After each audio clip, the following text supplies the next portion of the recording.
গড়ালো অসীম নিরাকাশ কে গড়ালো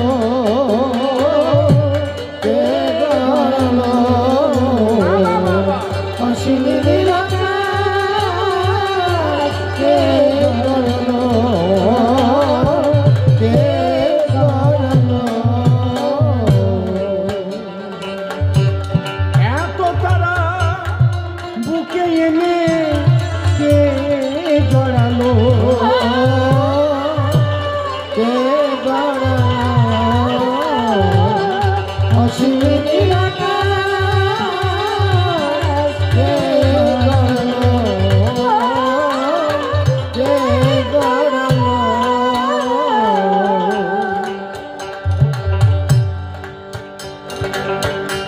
একটা প্রশ্ন করেছে, খুব ভালো প্রশ্ন করেছে যে ঠাকুরের মতে ভোরবেলা কেন হয় পয়সা দিয়ে?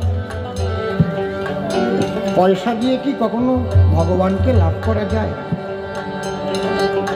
না ভাই, পয়সা দিয়ে ভগবানকে লাভ করা যায় ঠাকুর কখনো বলে নাই। কিন্তু ইষ্টভীতি কেন দিতে হয়? ইষ্টে চেতন ব্যক্তিত্বটা, মন্ত্রে চেতন মন, ইষ্টভীতে দীক্ষা চেতন, সেবায় চেতন ধন।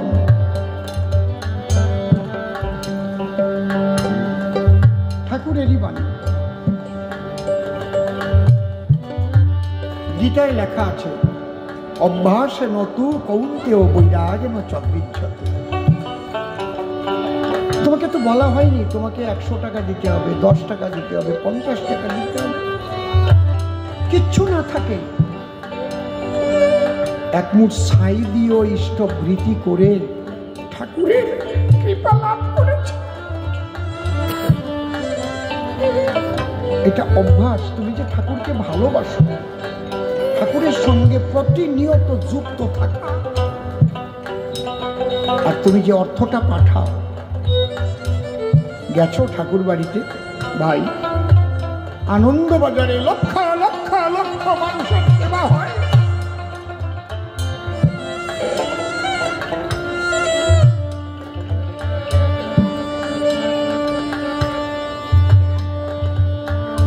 এটা তোমার কল্যাণের জন্য। এবং প্রত্যেকটা আমাদের সনাতন ধর্মের প্রত্যেক মত পথে ইষ্টভীতি আছে, নাম আলাদা। আপনারা যারা কালীঘাটে যান, সেখানে গিয়ে মায়ের নামে ডালা দেন, দেন না? দেন কিনা বলুন? আপনারা নবদ্বীপ যান, বৃন্দাবনে যান, পথ দিয়ে হেঁটে যান, একটা শনি মন্দির দেখলেও 2 টাকা 5 টাকা দিয়ে যান, দেন না? সত্যি কথা কোন, দেন কিনা? যারা মতুয়া, তারা ওপার বাংলায় যখন ছিল, যে ফসল হতো তার আগ ধান কেটে রেখে দিত, ধানের পাহাড় হয়ে যেত, ঠাকুর বাড়ি দিত, দেয় না? মুসলমানরাও দেয়, ওরা বলে জাকাত। সারা বছর উপার্জন করে যে প্রফিট হয় সেটা হচ্ছে গ্রস প্রফিট, সমস্ত খরচাপাতি বাদ দিয়ে যেটা থাকে নিট প্রফিট। নিট প্রফিটের 1/5 আল্লাহর নামে জাকাত দেওয়ার নিয়ম, নিয়ম বান্দাজ। খ্রিস্টানরাও দেয়, তার নাম চার্চ রেট। বুঝেছো কি বলছি? তাহলে ইষ্টভৃতি তুমি দুপুরবেলা করতে পারবে না, একটা টাইমে তোমাকে উঠতে হবে ভোরবেলা, এবং সেই টাইমটা কিন্তু ডিসিপ্লিনটা করা আছে ঠিক এই কয়টার সময়। এখন ভোরে কয়টায় করতে হয় সেটা কটায়, এখন টাইমটা কটায়? এক এক মাসে তো টাইম পাল্টে যায় না। 6:21 দেখেছেন? শীতকালে একরকম, গরমকালে একরকম, টাইমগুলো পাল্টে যায়। এই যে তোমার একটা অভ্যাস 6:21 আমার প্রার্থনা, তার আগে তুমি যেটা উপার্জন করেছ তার কিছু ঠাকুরের নামে তুমি দিলে, ঠাকুর তুমি গ্রহণ করো। তুমি তো ঈশ্বরের সমস্ত সৃষ্টি ভোগ করছো।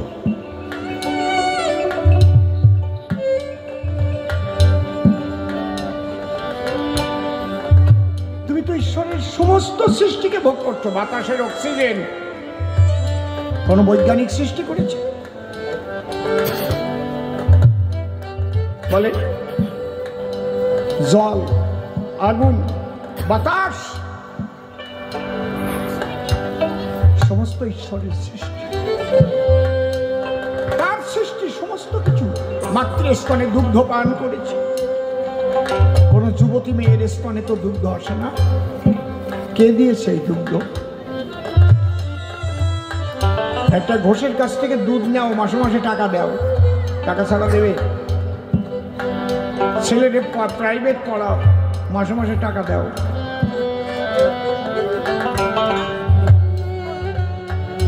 গুরু সেবায় 2 টাকা তুমি দিতে যাচ্ছ, তাতে তোমার এত বাড়ছে, ওদের দিয়ে তুমি ভগবান কেনবা? তোমার দেওয়া লাগবে না। যদি ভাবো যে টাকায় ভগবান পাওয়া যায় না, মনে রেখো ওর মধ্যে অহংকার জড়ানো থাকলে তা কিন্তু গুরু সেবায় লাগে না। ঠাকুরের একজন সাঁওতাল ভক্ত ছিলেন, অত্যন্ত গরিব। ঠাকুরকে গিয়ে বললেন, ঠাকুর আমি কি দিয়ে ইষ্টভৃতি করবো, আমার টাকা পয়সা নাই। প্রতিদিন তো রান্না হয়, উনুনে তো ছাই হয়, ইষ্টভৃতিটা বাদ দিও না, এক মুঠ ছাই দিয়ে করবে। কেমন লাগতেছে? সেই ছাই দিয়ে ইষ্টভৃতি করে সেই ছাই নিয়ে ঠাকুর বাড়িতে গেল। ঠাকুর বলে, একটা কাজ করো। কি? তুমি কচু লাগাও, মান কচু চারা নিয়ে যাও, ওই কচুর গোড়ায় তুমি ছাই দেবে। গুরুকে দেওয়া সম্পদ, ওটা কি ছাই? ওর মধ্যে ভক্তি ছিল বলেই তো ছাই হলেও ওর মধ্যে যে ভক্তি যুক্ত ছিল, গুরুর সঙ্গে যোগাযোগ, কানেকশন,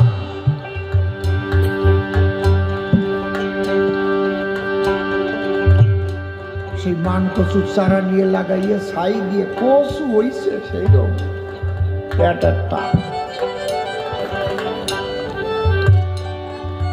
সেই কচু নিয়ে ঠাকুর বাড়ি গেল।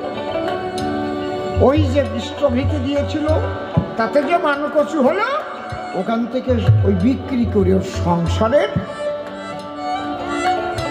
স্ট্যাটাসই পাল্টে গেল। বলে এইবার তুমি যে টাকা হয়েছে ওটা দিয়ে ব্যবসা করো। ইষ্টভৃতি করে দেখেছো তাতে মঙ্গল হয় না অমঙ্গল হয়?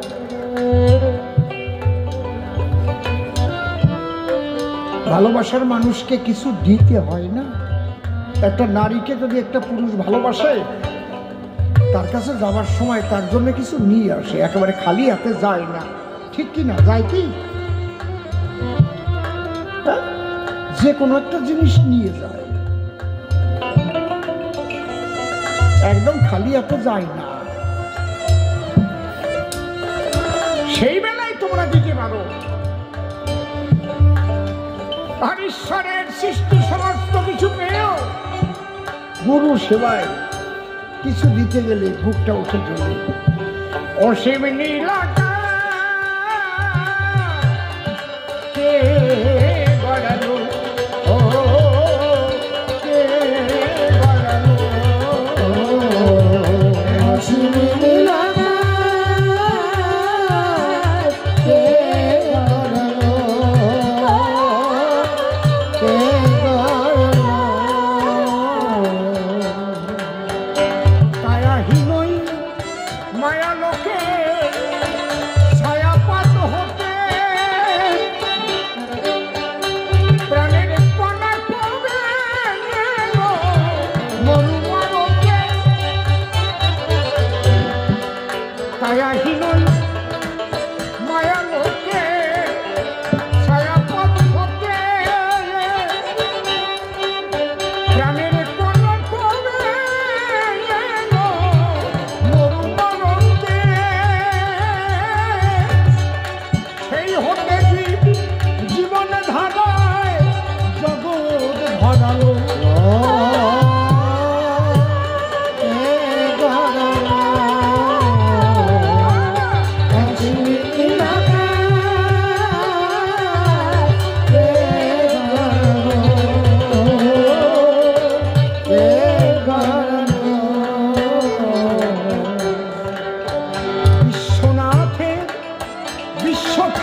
ছড়ালো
বিশ্বখানা ভেবে দেখো তাই তিনি সেই পরমেশ্বর তোমারে জানান। তিনি বলেছেন কি, আমরা বৈষ্ণব যারা তারা কি বলি, গুরু কৃষ্ণ বৈষ্ণব অভেদাত্মা, জীবের নিস্তার লাগি নন্দসুত হরি, ভুবনে প্রকাশ হলেন গুরু রূপ ধরি। তাই গুরু সেবা না দিয়ে যে একা খেতে চায়, তার মতো সোনা নাই এই বিশ্ব বসুধায়। যা পারো তাই দিও, বাধ্যবাধকতা নাই, প্রতিদিন অভ্যাস যোগ প্রতি মানুষের চাই। এই যে ভোরবেলা উঠলে পরে তোমার শরীর থাকবে ভালো, নীরব দেহ হবে তোমার, বললাম সভা চলো। আগামীকাল থেকে ভোরে ভোরে করবেন গাত্রোত্থান, ঠাকুরের প্রার্থনা করবেন, আদেশ করলাম দান। যাহা পারেন ইষ্টভীতি দেবেন আপনি রেখে, 1 মাস করে দেখেন তাতে ঘটে কি আপনার শারীরিক মানসিক পরিবর্তন অবশ্যই আসিবে। দেখবেন মনের মধ্যে একটা ফুরফুরে ভাব হবে, কর্মদক্ষতা বেড়ে যাবে, অনেক কিছু থেকে পাবেন মুক্তি। এটা করতে হবে, দেওয়া দরকার নাই কোনো যুক্তি। যুক্তি তর্ক ছেড়ে দিয়ে বিশ্বাস ভক্তি চাই। বিশ্বাস না করলে পরে দিতে পারবে না তো ভাই। আগে বিশ্বাস করলে শ্রদ্ধা জন্মে। চৈতন্য চরিতামৃতে কয়, অবিশ্বাসী মানুষ যারা ফ্যাসাদে পড়ে যায়। যদি বিশ্বাস করো, ধরো কথা ধরো, তবেই শ্রদ্ধা ভরে।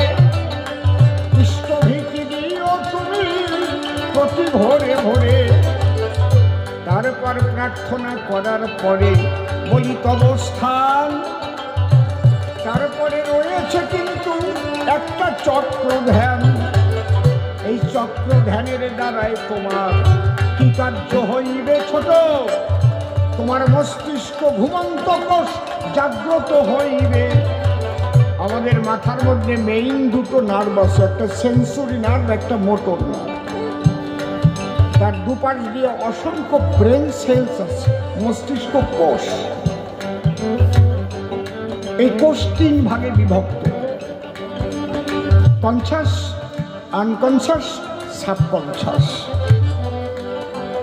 ঠাকুর এমন একটা ধ্যান দিয়েছেন, চক্র ধ্যান বলে যারে, ওর দ্বারায় ওই কোষগুলো প্রস্ফুটিত হতে পারে।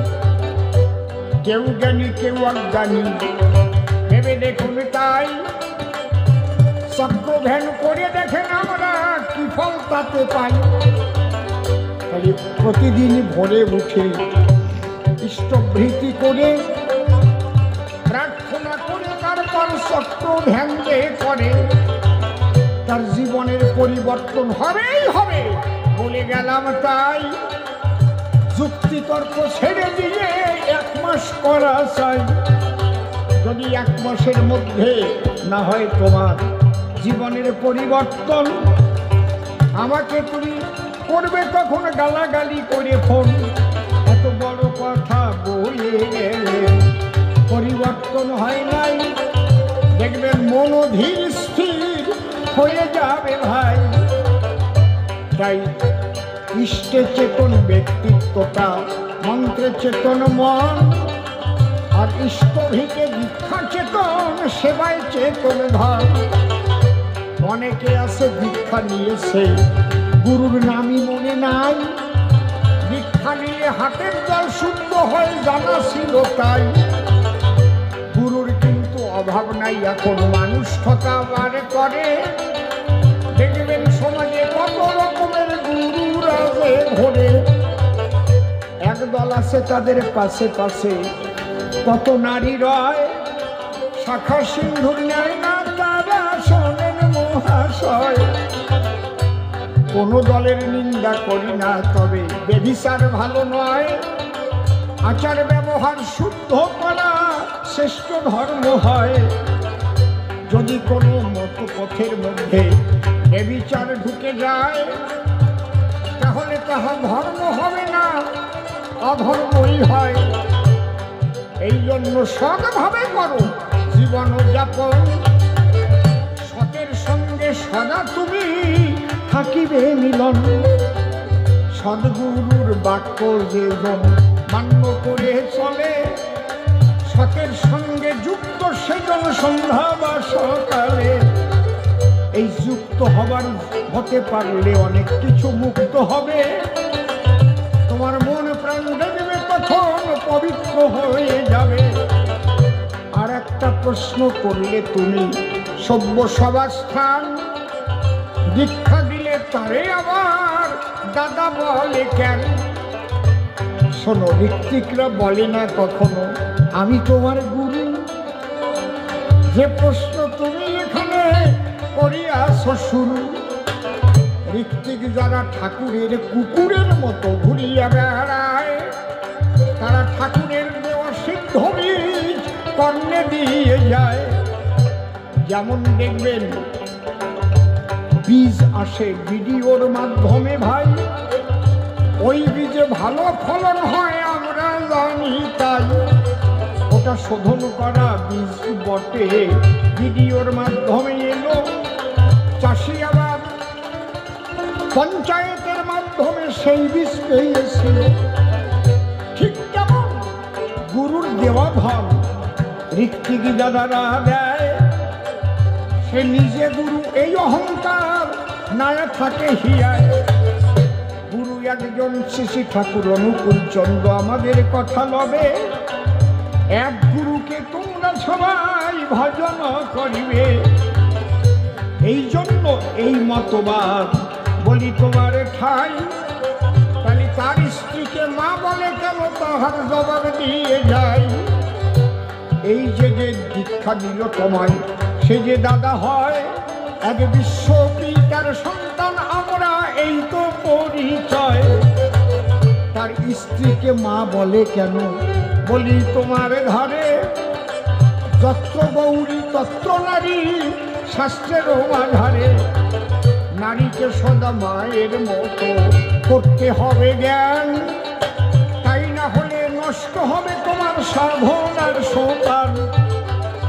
মা বলেই পার পাওয়া যায় না, যদি বৌদি বলতে হয় তার মধ্যে একটা কেমন কেলাচোরা বুদ্ধি এসে যায়। এই জন্য প্রতি নারীর মধ্যে ঠাকুর মাতৃভাব শিখায়, প্রতি নারীর মধ্যে মাতৃভাব যেন হয় উদয়। নারী বলতে মাতৃ সমান, এই গান যখন জাগবে মনে রাখবেন মাটির মা তখন নিজেই কথা কবে।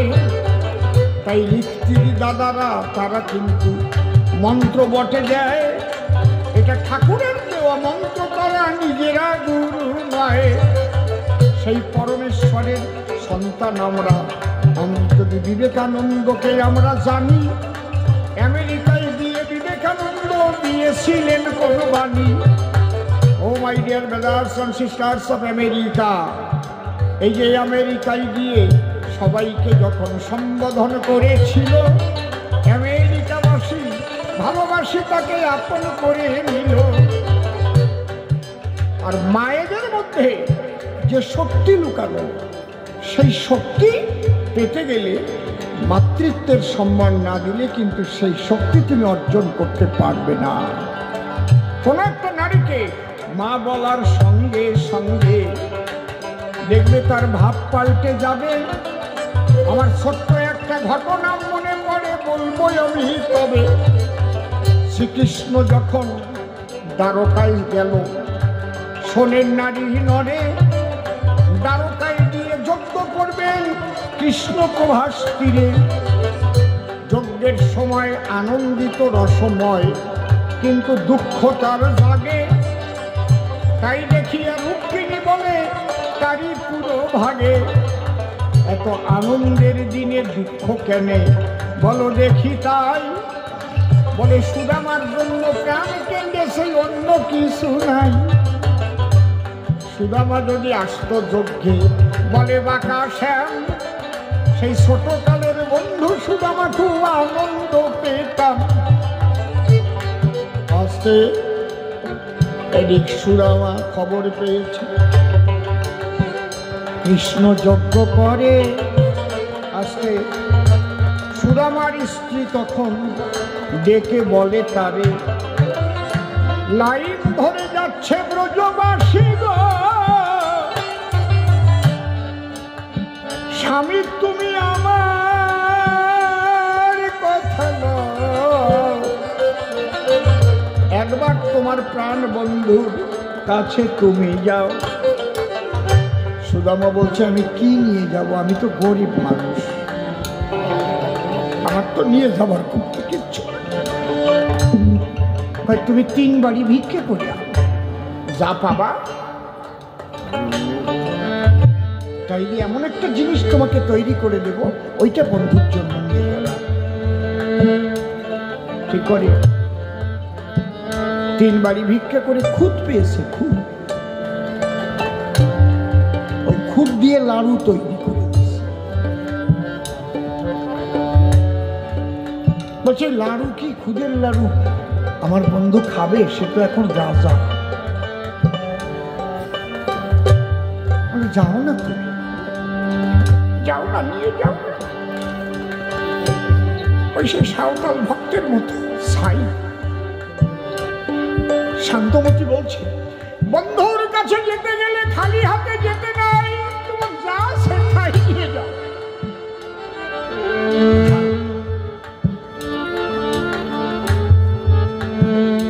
তবে তুমি আমার কথাটা একটু বলবে, আমরা আর কতদিন দরিদ্র থাকবো গো?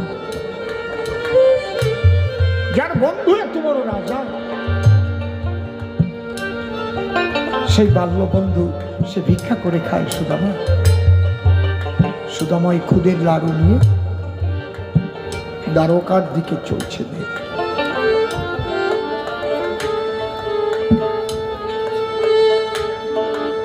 চলতে চলতে যখন সেই যজ্ঞের দ্বারে গিয়ে পৌঁছেছে, দাঁড়িকে বলছে, দাঁড়িয়ে আমাকে একটু দাঁড় ছেড়ে দাও, আমি বন্ধুর কাছে যাব। এই তুমি কি? বলে আমার বন্ধু কানাইয়া। বলে এখানে কোনো কানাইয়া নেই, তোমার মতো ভিখারির বন্ধু একজন রাজা হবে কি করে?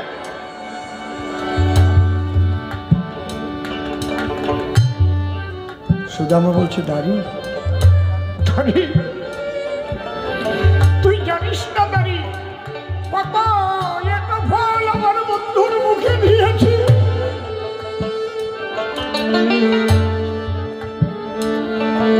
মধুর বৃন্দাবনে বন্ধুর সঙ্গে কত খেলা করেছে।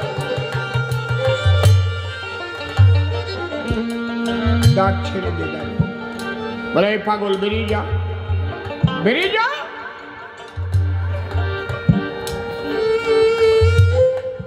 বলে তুই কিছু ভিক্ষা নিবি? বলে আমাকে ভিক্ষা দিতে চাইছি। সুদামা বলছে, তোরে আমায় কি ধান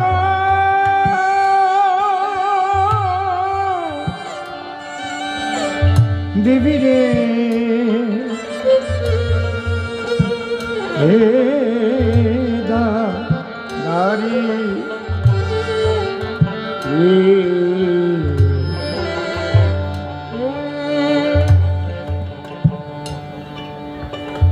আমি কি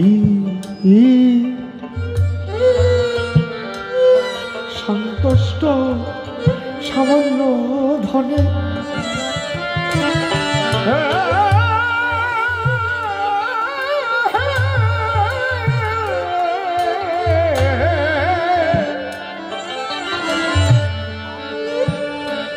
যোগী ঋষি যারে না পায় ধ্যান, হরি হরি আমি ভিক্ষা চাইছে, হরি ভিক্ষা চাইছে কৃষ্ণ ধনে। যোগী ঋষি যারে হরি হরি রাধা কৃষ্ণ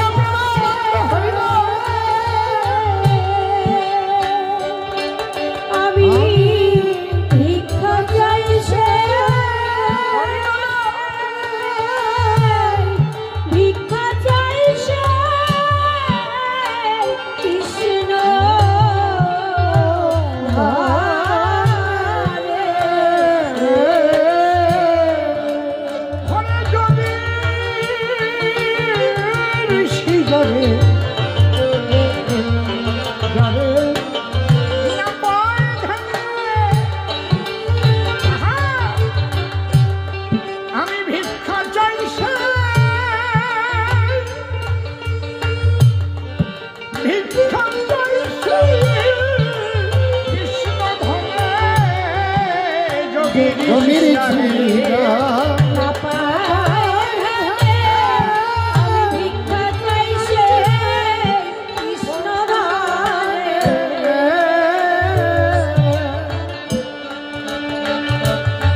রব আর কত ওহে দাঁড়ি দাঁড়ি রে প্রাণ হারা প্রাণ অদর্শনে রব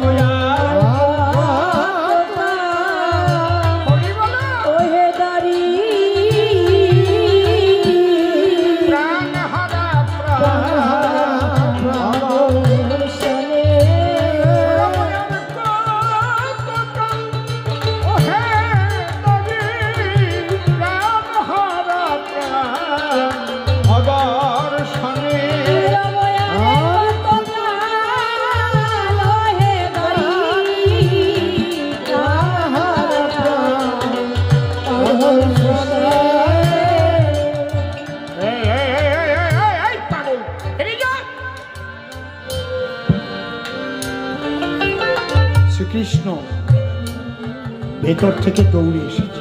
এই দাঁড়িয়ে তুই কাকে কাকে ধাক্কা দিয়েছিস রে? তুই চিনিস কে? কৃষ্ণ বলে সঙ্গে দাঁড়ি বলি যে তোর ধারে আমরা একই সঙ্গে খেলা করেছি মধুর ব্রজপুর। সুদামাকে হাত ধরে কৃষ্ণ ভেতরে নিয়ে গেল। সুদামার সঙ্গে সেই খুদের লাড়ু ছিল। এই ইষ্টবৃত্তি কারে করে খালি হাতেও তো যেতে পারে, কিন্তু ভালোবাসার মানুষের কাছে খালি হাতে যেতে নেই। তোমার খুদ আছে, খুদের লাড়ু 10 পয়সা তাই গেল। ফ্যামিলিতে কয়জন লোক? 5 জন। বিপদে পড়লে ঠাকুর রক্ষা করো, তা ঠাকুরদের ফ্যামিলির একজন মেম্বার বানাতে পারো না? 5 জনের জায়গায় 6 জন। বিপদে পড়লে বলবা গুরু রক্ষা করো, তাকে ফ্যামিলির সদস্য করে নাও, তাকে হেড মেম্বার করে নাও। হে গুরু তুমি চালাও, এই বোধটা জাগাও, তবে তোমার ইষ্টভীতি দিতে কোনো কষ্ট হবে না। যেমন তোমার সন্তানকে তুমি ভালোবাসো, যেমন তোমার স্ত্রীকে তুমি ভালোবাসো, যেমন তোমার মাতা পিতাকে তুমি ভালোবাসো, তাদের ভরণ পোষণ দাও, ঠাকুরকেও তোমার ফ্যামিলির একজন ভাবো না? সে তো চাইনি এত দিতে হবে। সুদামা যেমন খুদের লাড়ু নিয়ে এলো, কৃষ্ণ বলছে সুদামা কি এনেছে দেও বন্ধু? কই না না দেবো না, পিছনে লুকাচ্ছে, আমি দেবো না, আমার কাছে নেই, কি দেব? থাবা দিয়ে খুদের লাড়ু টোপলা থেকে বের করেছে, ভক্তদের বিলিয়ে দিচ্ছে। দেখো তোমরা চেয়ে দেখো, ভক্তির লাড়ু। তোমার যে ভক্তি আছে আমার উপরে, তার প্রমাণটা দেবা কি দিয়ে? ভালোবাসি ভালোবাসি খালি ছাতু মুখে বসে। তুমি যে ভগবানকে ভালোবাসো, প্রত্যেক দিন কিছু প্রসাদ দাও না ভগবানের সামনে? কি নিয়ে? কি ও মায়েরা দাও কি না? সত্যি কথা কও, তাতে পয়সা লাগে না? কি লাগে তো না? এমনি তুমি যদি সত্যি সত্যি ভক্তি করো, কাউকে ভালোবাসো, তাহলে তাকে তার উদ্দেশ্যে দিতে তোমার কষ্ট হবে না। যজ্ঞ শেষে যখন সুদামা চলে আসবে, কৃষ্ণ বলল তুমি কি চাও? বলে না আমার কিচ্ছু চাওয়ার নাই, তুমি বাসো বা না বাসো ভালো, তাতে দুঃখ নাই, আমি তোমাকে বাসিব ভালো, এই ভিক্ষা চাই। তুমি তো চাও না, কিন্তু তোমার স্ত্রী শান্তমতী তোমার একটা কথা বলে দিয়েছে না, আর কতদিন আমরা গরিব থাকবো, তোমাকে একটা মালা দিচ্ছি, এই মালাটা নিয়ে শান্তমতীকে দিও। এটা কি মালা? বলে মালাটার নাম কল্পমালা। তোমার স্ত্রী যা কল্পনা করবে তাই পাবে, বাড়ি ঘর অর্থ করি, খালি মুখ দিয়ে বললে হবে, এই মালায় সব জোগাড় করে দেবে। বলছে তুমি আমাকে এই বন্ধনের মধ্যে আবদ্ধ করছো। বলে তোমাকে দিলাম না তো, তোমার স্ত্রীর কাছে পৌঁছে ওই মালা নিয়ে। সুদামার কোনো আকর্ষণ নেই মালার পরে। যখন পথ চলছে হা কৃষ্ণ বলতে বলতে এদিক দেবরাজ ইন্দ্র চিন্তা করছে সর্বনাশ, যে মালা সুদামা পেয়ে গেছে তো মারাত্মক মালা, কল্পমালা। এই মালার কাছে যদি আমার ইন্দ্রত্ব চেয়ে বসে, আমার ইন্দ্রত্ব চলে যাবে, যা চাবে তাই পাবে। ওই মালা হরণ করতে হবে। কিভাবে? স্বর্গের অপ্সরী পাঠিয়ে দিয়েছে, অত্যন্ত সুন্দরী। দাদা ভাই গোপাল শোনো, মা বলতে কেন বলেছে? এত সুন্দর, যাকে দেখা মাত্র শিহরিত হবে গাত্র, আকর্ষিত হবে মন। সেই অপ্সরী এসে যখন দিল দর্শন,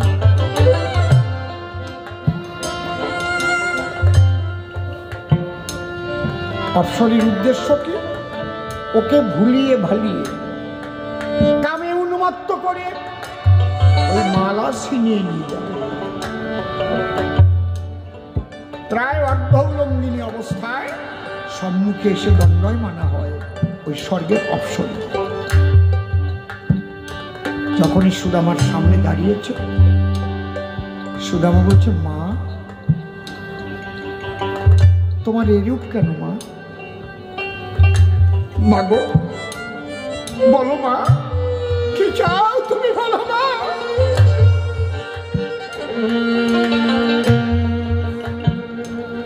যদি কোনো পুরুষ কোনো নারীকে মা বলে ডাক দেয়,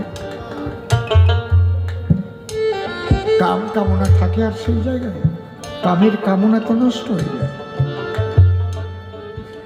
লজ্জা পেয়ে মুখ ঘুরাইয়ে ইন্দ্রের কাছে চলে গেছে। তুমি কার কাছে পাঠিয়েছ? কেন? আমি আমার অঙ্গভঙ্গি দিয়ে তাকে কাম উন্মত্ত করে ভেবেছিলাম মালা ছিনিয়ে আনব, কিন্তু যাওয়ার সঙ্গে সঙ্গে যে আমাকে মা বলে সম্বোধন করে, আমি কি বলতে পারি তার কাছে রতি ভিক্ষার কথা?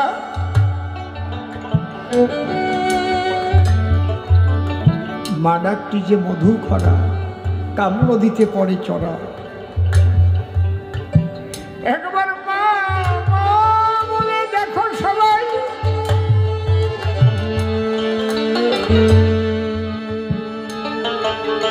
ঠাকুর কত সূক্ষ্মভাবে এই নির্দেশগুলো দিয়েছেন, ভাবতে গেলে না পাগল হয়ে যেতে হবে। এই জন্য প্রতিটি নারীকে তিনি মায়ের মতো সম্মান দিতে বলেছেন। ঠাকুরের বাণী যদি ঠিক মতো মানতে হয়, কলিযুগে যে অবস্থায় চলছে সেগুলো বললেও আমি ধাক্কা খেয়ে যাব, আমার জানা আছে।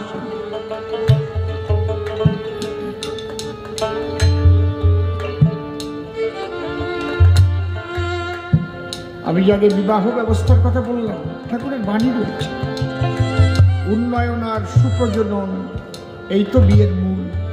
যেমন তেমন বিয়ে করে করিস না তুই ভুল। ঠাকুরের এমন বাণী আছে, যে নারীতে চাকরি করে জনন জাতি তারাই বলে জনন জাতি। তবে টিচারি ঠাকুর আবার কিছু বাদ দিয়েছে, টিচারি করলে অসুবিধা নেই। সমস্ত চাকরি আজকে তো নারীরা সমস্ত চাকরি বাকরির মধ্যে ঢুকছে। খুব সূক্ষ্ম দৃষ্টি দিয়ে এমন কিছু কথা বলেছিলেন, বর্তমান যুগ যেভাবে যাচ্ছে সব মানতে পারবে না মানুষ, বিরোধী আলোচনা করবে, বিরুদ্ধতায় ভরে যাবে। প্রত্যেকটার মধ্যে দর্শন রয়েছে। মাতৃরূপে যদি নারীকে দর্শন করা যায়, তাহলে কি নারী ধর্ষণ করা যাবে? আপনারা বলুন তো।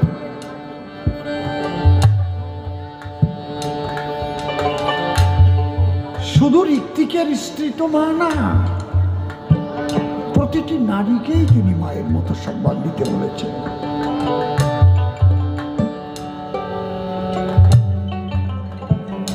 নারীর পবিত্রতা, নারীর সতীত্ব একটা দেশের উন্নয়নের মানকে নির্ণয় করে। মনে রাখবেন আপনারা, নারী এমন একটা শক্তি, যতবার অসুর দমন করেছে তারা করেছে, নারীরাই করেছে। নারী শক্তি পারল না সুদামার মালা নিতে, শুধু একটা মা ডাকের জন্য। মা ডাকটি যে মধুর কত, ডেকে দেখ ভাই মনের মতো কাম কামনা হবে। তোর কুবাসনার হইবে মরণ,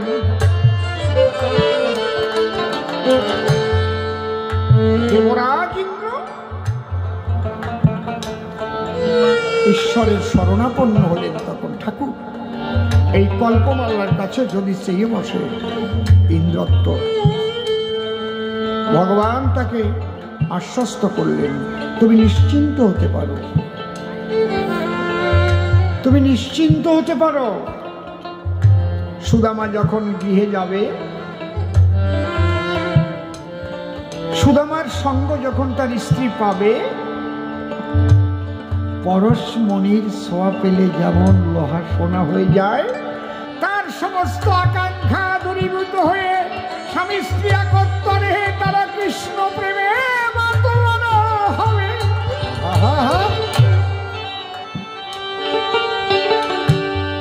সনাতন গোস্বামী পেয়েছিল না পরশ পাথর, রেখেছিল কি এই বর্ধমানের জীবন ব্রাহ্মণ ভক্ত সনাতন সেই পরশ পাথর নিজে স্পর্শ করে নাই, বলে তুমি টাকার জন্য এসেছো, ওটা নিয়ে যাও। তখন জীবন ব্রাহ্মণ শিব সাধক ছিল, চিন্তা করলো এত বড় দামি, যা পৃথিবীর মধ্যে আর কিছু নেই, অমূল্য সম্পদ, তাই হাত দিয়ে স্পর্শ করছে না, তাহলে এর চাইতে দামি আরো কি যেন এই সাধুর কাছে আছে। যে ধনে হইয়া ধনী, মনিরে মানো না মনি, সেই দান কিঞ্চিত করমরে দান। তখন সনাতন গোস্বামী বলেছিলেন, তাই যদি চাও তাহলে প্রেমানন্দে রাধা গোবিন্দের গুণের ধুলা অঙ্গে মাখাও।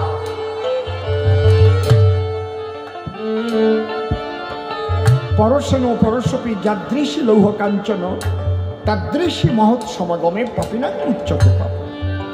তাই ইন্দ্রকে বলল, তোমার ভয় করতে হবে না।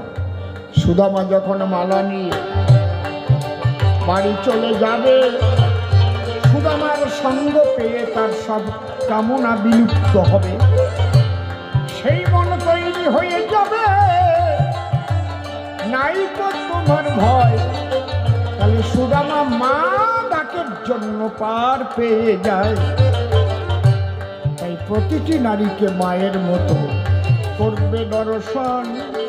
ঠাকুরের বাণী আপনারা সবাই করিবেন পালন।